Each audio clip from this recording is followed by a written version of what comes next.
আজকে আপনাদেরকে দেখাবো বরিশালের মেহেন্দিগঞ্জ উপজেলার প্রায় ২৫০ বছরের পুরাতন একটি জমিদার বাড়ি। এই জমিদার বাড়িটি মেহেন্দিগঞ্জ উপজেলার চরহোগলা গ্রামে অবস্থিত।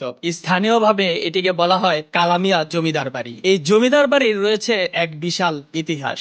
জমিদার বাড়িটি নির্মাণ করেছিলেন জমিদার পাঞ্জু শরীফ। এই জমিদার পাঞ্জু শরীফের বাবার নাম ছিল বুদাই শরীফ। তিনি ছিলেন বিহার রাজ্যের রাজকোষাধ্যক্ষ অর্থাৎ অ্যাকাউন্টেন্ট। ১৭৫৭ সালে পলাশীর যুদ্ধে যখন নবাব সিরাজউদ্দৌলা পরাজয় বরণ করেন, তখন বুদাই শরীফ প্রাণ ভয়ে বাংলাদেশের সিলেটে চলে আসেন। তারপর সিলেটে তিনি মারা যান। তার ছেলে পাঞ্জু শরীফ তখন তার মাকে নিয়ে প্রথমে খুলনায় চলে আসেন, তারপরে আসেন এই মেহেন্দিগঞ্জ উপজেলার এই চরহোগলা গ্রামে, আর এখানে এসে নিজেকে জমিদার হিসেবে প্রতিষ্ঠিত করেন। জমিদার পাঞ্জু শরীফের ছিল ৬ ছেলে ২ মেয়ে। তার দ্বিতীয় ছেলে জালালউদ্দিন চৌধুরীর সময় তিনি এই জমিদার বাড়িটি নির্মাণ করেছিলেন। এই জালালউদ্দিন চৌধুরীর ডাকনাম ছিল কালামিয়া। এই কালামিয়া ছিলেন এই এলাকায় সবচেয়ে জনদরদি জমিদার, আর পরবর্তীতে তার নামানুসারেই এই জমিদার বাড়িটির নাম হয় কালামিয়া জমিদার বাড়ি।